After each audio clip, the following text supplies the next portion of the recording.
Here in the Northeast, in the North Atlantic anyways, there's lots of species.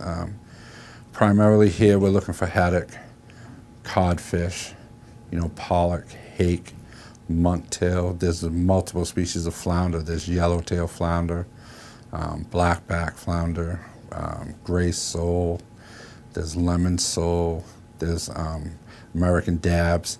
Those are all of the species that you would find in North Atlantic fish that we look at every day. And then there's, pelagics, swordfish and tuna. There's 3 species of tuna that we see up in the Northeast, and around everywhere really is like a yellowfin tuna, a big-eyed tuna, and bluefin tuna. You're looking for in tuna is you're always looking for color. Yellowfin is going to tend to be lighter. Still, you want blood, the bloodline to be red. So it's going to be red. You're going to look for a nice color red, not a ruby red, but on a yellowfin it's just going to be a little bit lighter, but it's going to have red, and it's going to look good. It's going to look good in the light and in the case. Again, that fish can be a little bit leaner.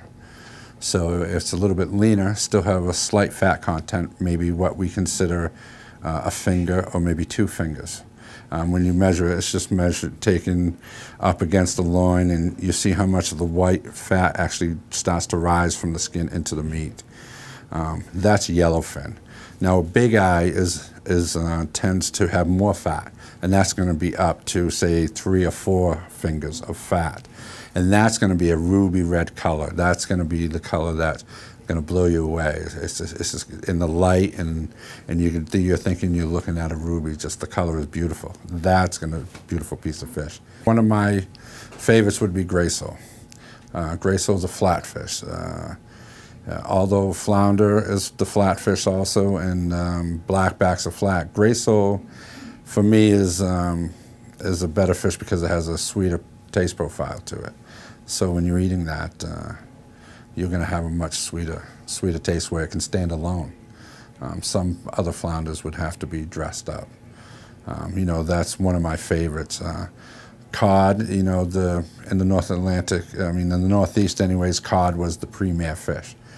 Everyone has it. I like cod as good, was plentiful. Swordfish, for me is a great fish. I was a sword fisherman. I chased fish from the Grand Banks down to Barbados, and wonderful fish to eat. Well, some of the items that I like, especially out of the North Atlantic, are Atlantic gray sole, which is a flounder. It's the sweetest tasting flounder that there is.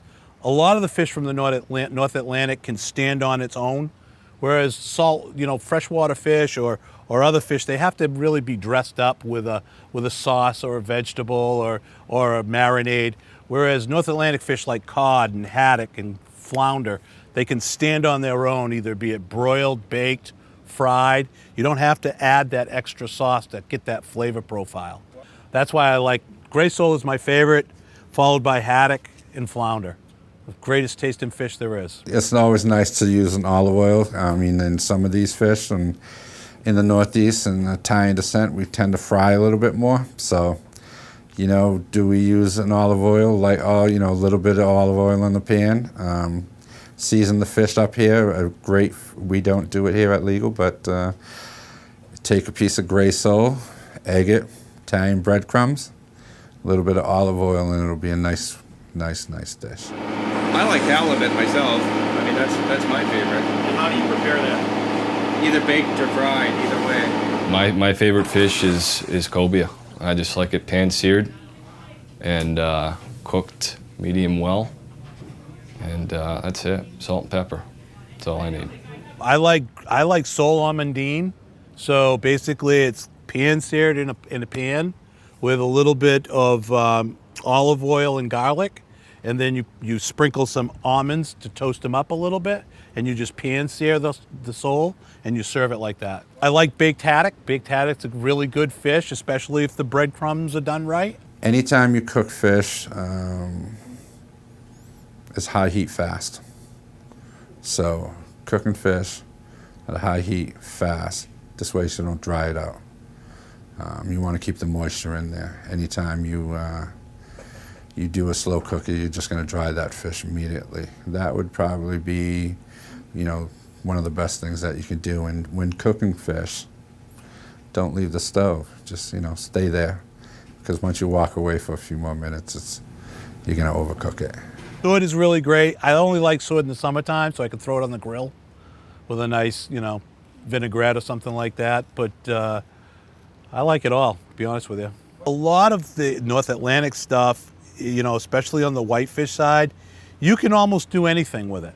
The best types of like cod and haddock are baked, either baked with a sauce or baked with a breadcrumb stuffing. Broiled, if you like broiled fish, like basted with a little bit of butter and oil, and broil that fish.